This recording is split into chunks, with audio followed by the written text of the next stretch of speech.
Normalización y anonadamiento. Por Raúl Zaffaroni. Martes, 26 de mayo de 2026. La reiteración de algo anormal, sea un hecho o una conducta humana, puede hacer que dejemos de reparar en su anormalidad, fenómeno que usualmente se denomina normalización, que otros llaman naturalización. Según algunas opiniones bastante difundidas, en la Argentina caemos con mucha frecuencia en la normalización, en especial en la política. Sin embargo, si analizamos con un poquito más de atención lo que nos sucede en los últimos años, veremos que no se trata de una auténtica normalización, sino de algo muy diferente. Se suceden hechos anormales por completo distintos, haciéndolo tan vertiginosamente que la anormalidad de los posteriores impide detenerse lo suficiente en la de los precedentes. No se trata de un habitual proceso de normalización, sino de anonadamiento. Lo que se normaliza es precisamente el estado de anonadamiento que padecemos.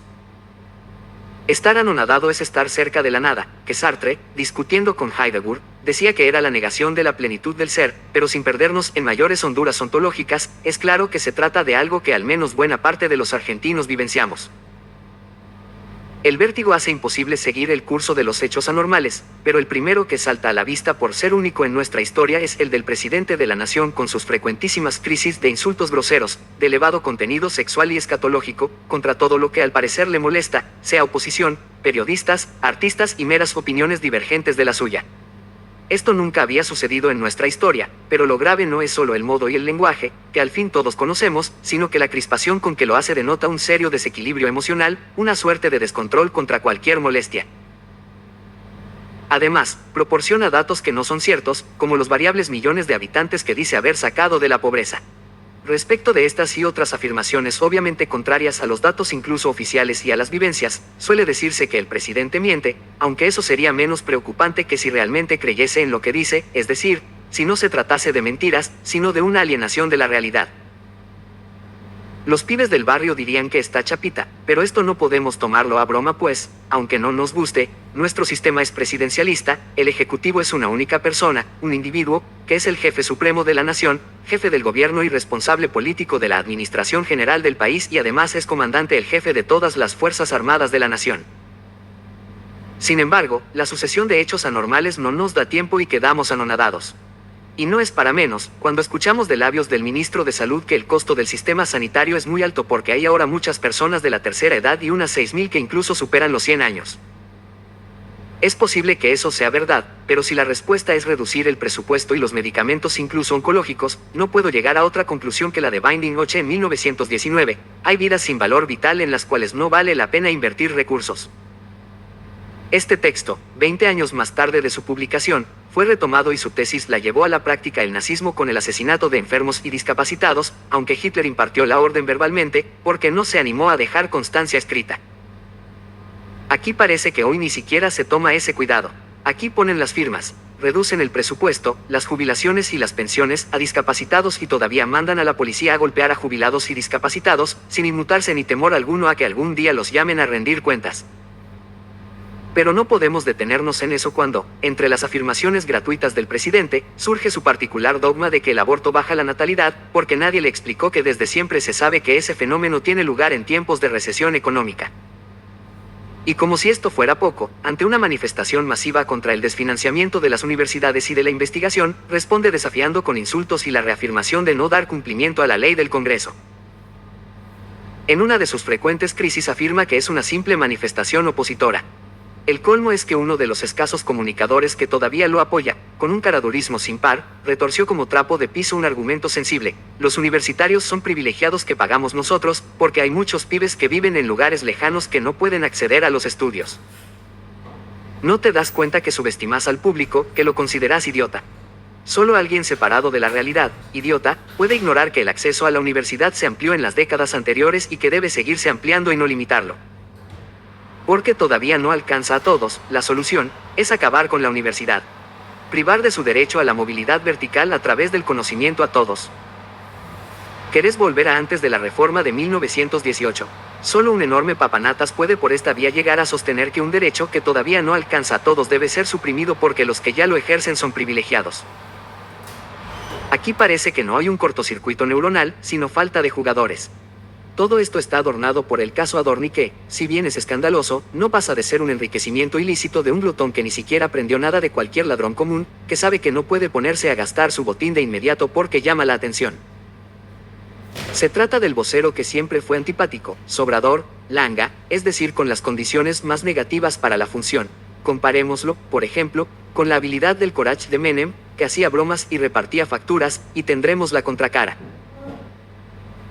Sin embargo, fue elevado a jefe de gabinete de ministros que, entre otras funciones, tiene la de ejercer la administración general del país. Por cierto, se trata de un escándalo que raya en el ridículo, pero como ya el departamento, la cascada y otras cosas van cansando, reaparece la figura de Spert, elevado de sus alas de angelito inocente por el presidente, que ignora, o pretende ignorar, que la negociación o plea bargaining de los gringos no es lo mismo que un sobreseimiento ni una absolución.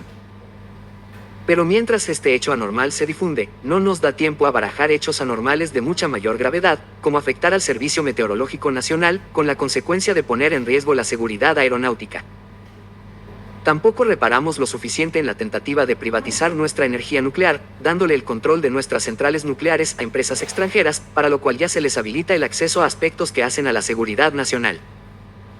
¿Qué garantías puede ofrecer una empresa privada extranjera, naturalmente movida por el interés pecuniario, porque ninguna es Santa Isabel de Hungría, sobre la seguridad de las centrales nucleares argentinas? Tampoco nos damos cuenta de algo de mucho mayor volumen desde el punto de vista del patrimonio estatal. Se está a punto de privatizar AISA y la hidrovía nada menos que por 3 décadas. Ya tuvimos la experiencia de AISA privatizada con los franceses que solo se ocuparon de mandar los dólares a París, no lo olvidemos, y, en cuanto al Paraná, ahora llamada hidrovía, en cuyas Barrancas Belgrano alzó nuestra bandera, sin hacerme cargo de la versión, se dice que podría ser la salida de droga por el Atlántico, mientras el jovencito de mirada perdida de la oligarquía bananera guayaquileña que preside Ecuador se encargaría de exportar bananas rellenas por el Pacífico y su país alcanza la mayor tasa de homicidios del continente. De todas formas, es verdad que cuando algún amigo o colega de América o Europa me habla no deja de mencionar a nuestro presidente, por lo menos para tomarme el poco pelo que me queda, de modo que puede ser verdad que sea uno de los 3 personajes más famosos del mundo, aunque siempre cabe preguntarse fama de qué. Es obvio que alguien que pronuncie discursos con la intención de que le otorguen el premio Nobel en Economía y no pierda la oportunidad de asistir a cualquier invitación de reaccionarios concentrados o dispersos, llama la atención. Mucho más cuando Trump se encuentra un tanto en baja, incluso ante los gobiernos europeos de derechas sin vueltas y nuestro presidente le rinde la mayor pleitesía y va a Israel y nos compromete verbalmente en una guerra en la que no tenemos nada que ver, todo sin anuencia del Congreso y rompiendo la tradición argentina de neutralidad activa, sostenida históricamente por conservadores, radicales y peronistas. Si de actos anormales se trata, es más que obvio que no puede dejar de hacerse famoso quien pretende salir de la Organización Mundial de la Salud en el preciso momento de riesgo sobre los que se advierte al mundo en las últimas semanas. Pero como quiere hacerlo sin la aprobación del Congreso, se cuenta que su canciller forzó a su asesor jurídico a dictaminar que era posible y, además, con muy particular tacto diplomático, mandó un cable secretísimo a todos nuestros embajadores para que hiciesen gestiones ante todos los gobiernos para que no objetasen la salida de la Argentina de la OMS en función del trumpismo extremo de nuestro Ejecutivo. Por supuesto, como era de esperar, el cable secreto se publicó aquí en los diarios. Es un hecho normal en nuestra política que los vicepresidentes se lleven o acaben a las patadas con los presidentes, pero la actual vicepresidenta lo acusa nada menos que de debilitar la defensa nacional y maltratar a las Fuerzas Armadas, lo que tiene toda la cara de verdad. Esto se remonta a Luis Petri, el compañero de fórmula de la cambiante Patricia, que hoy toma distancia del Ejecutivo emocionalmente, inestable y en su trepada sin límite mira con cariño la banda presidencial.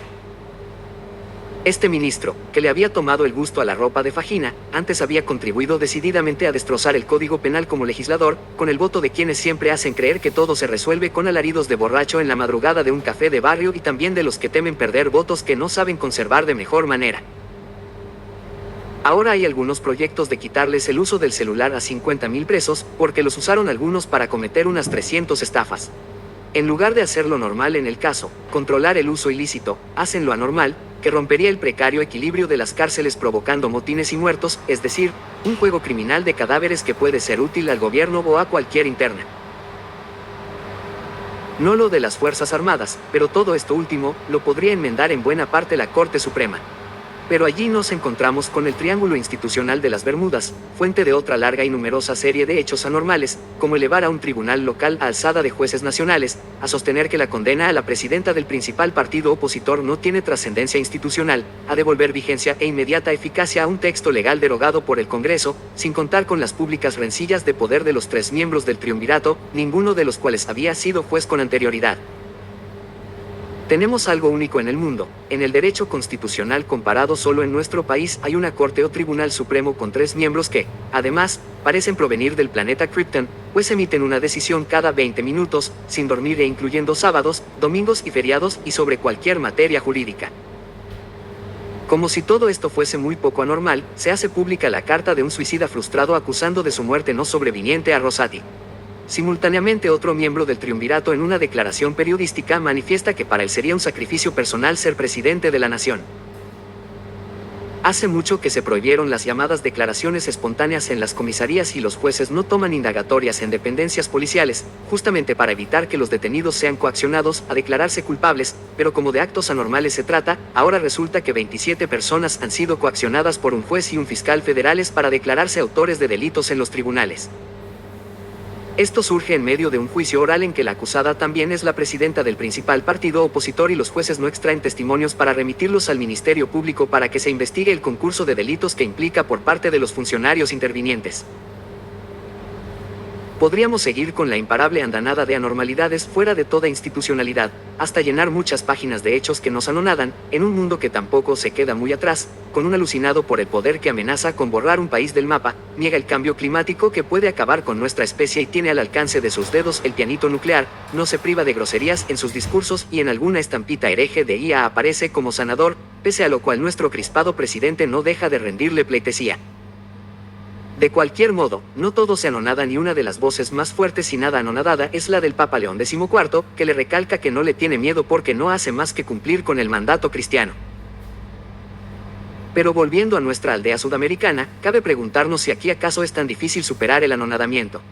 En realidad, es bastante sencillo, porque si bien el anonadamiento es continuo, no es acumulativo, basta con desconectar el televisor y la radio, apagar el celular y, para los que todavía leen, cerrar el diario, es decir, vencer la curiosidad o la tentación de conocer las anormalidades que siguen sobreviniendo.